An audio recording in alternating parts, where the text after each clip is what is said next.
Attention, ce message s'adresse à tous les Français, vous êtes tous concernés et avertis à l'avance de ce qui va arriver. Nous nous appelons les constitueurs, nous sommes des gilets jaunes, nous sommes vos enfants et vos petits-enfants.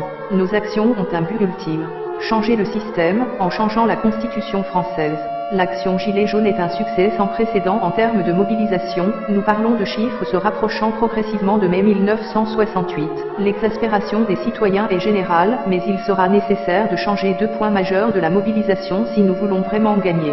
Numéro 1. Parlez tous d'une seule et même voix concernant nos revendications. Nous proposons donc une seule et unique loi à faire adopter, la loi du référendum populaire. Numéro 2. Nous devons changer notre forme de mobilisation, qui divise trop le peuple. Ainsi, nous allons bloquer l'économie en bloquant les grands ports maritimes français pour une durée indéterminée. Il est temps d'agir de façon ciblée, organisée et pacifique, avec la plus grande ampleur possible.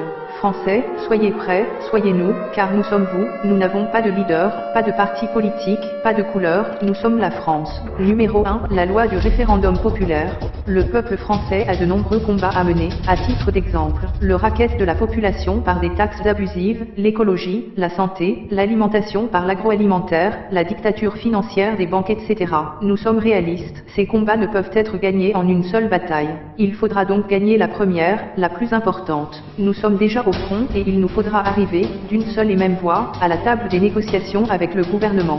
Loi du référendum populaire, l'idée est la suivante. Un référendum pourra être soulevé par le peuple dès lors qu'au moins 600 000 Français auront signé une pétition sur un projet de loi ou un projet de révision constitutionnelle. Tout Français aura le droit de créer une pétition pour l'adoption d'une loi ou une révision de la Constitution. Dès lors qu'une pétition aura atteint le nombre de signataires requis, le gouvernement sera dans l'obligation de soumettre le projet à un référendum national. Le référendum populaire ne dépendra aucunement des volontés du président de la République, ni d'aucune autre instance comme l'Assemblée nationale ou le Sénat. L'adoption d'une loi votée par référendum populaire sera une obligation républicaine et se fera donc sans condition. Un site internet officiel supervisé par un organe de surveillance des pétitions devra être mis en place et communiqué à travers les principaux médias afin de faciliter la concertation du peuple et la signature électronique des pétitions. L'adoption d'une telle loi sera un outil d'une puissance incroyable pour les citoyens, qui auront désormais les moyens de lutter pour leurs différentes causes, en court-circuitant si nécessaire leurs représentants politiques. Cela ne doit pas nous fâcher avec les quelques élus qui savent dignement nous représenter. Ceux-ci, d'ailleurs, sauront se manifester en étant des partisans engagés pour la loi du référendum populaire. Numéro 2. Blocage des ports, mairies et préfectures. Cher peuple français, voici la première action vers notre liberté. Nous allons réellement bloquer l'économie pendant une durée indéterminée, et continuerons tant que le gouvernement refusera de nous écouter. Malgré ses débuts divisés, l'action Gilets jaunes est un succès immense et inespéré. Nous rencontrons aujourd'hui un seul inconvénient majeur. Cette action divise trop le peuple, car de nombreux Français se sentent pris en otage par les concitoyens. Nous proposons de ne plus diviser les gens en modifiant la forme d'action.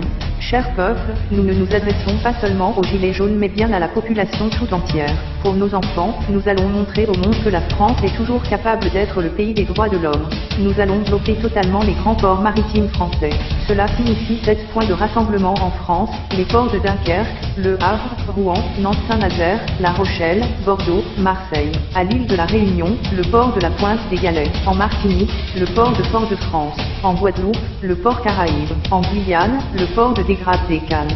De cette manière, non seulement l'économie sera bloquée à l'échelle nationale, mais aussi le monde aura les yeux rivés vers la France, et verra de quoi les Français sont capables. Organisation.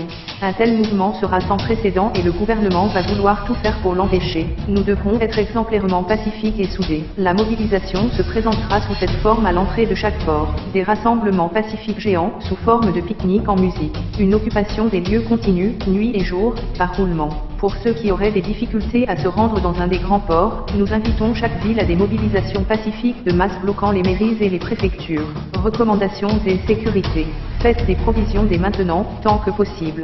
Les casseurs et personnes mal intentionnées seront signalés et livrés aux autorités. Concernant les forces de l'ordre, ils ne sont pas nos ennemis et beaucoup d'entre eux ne veulent plus servir d'armée privée pour une petite élite qui ne les respecte pas. Cependant attention, nous savons qu'ils ont souvent la consigne de nous provoquer pour nous pousser au débordement. L'État n'attendra qu'une chose, avoir de la violence à pointer du doigt, mais nous n'entrerons pas dans ce jeu. Ainsi, filmez et partagez autant que possible les faits et gestes suspects ou abusifs des forces de l'ordre. Mise en garde, L'enjeu de cette action républicaine est si énorme qu'il faut être conscient de ces trois réalités. Le gouvernement a main mise sur les réseaux sociaux, et des milliers d'utilisateurs ont dénoncé avoir vu leurs publications disparaître ou leurs comptes et pages Facebook bloqués. Cependant, ils ne peuvent pas tous nous contrôler. Il faut donc recourir au partage en masse des informations. Les grands médias décrédibiliseront le mouvement au maximum. Les forces de l'ordre seront probablement poussées à nous provoquer par la force. Le système a toujours utilisé les médias et les réseaux sociaux pour nous diviser, il ne tient qu'à nous en faire une force. Pour cela, un seul moyen, partager ce message à tout le monde, tous les jours, sur Facebook, Messenger, WhatsApp et autres. Téléchargez cette vidéo afin que si vos publications sont supprimées, vous puissiez la republier encore et encore. Appropriez-vous le mouvement, vous le faites pour vos enfants, pour la France, pour votre planète. Nous, le peuple français, ne céderons pas avant d'avoir gain de cause. Partagez car il s'agit d'un devoir national, un devoir parental, un devoir transgénérationnel. Vive la République, vive la France.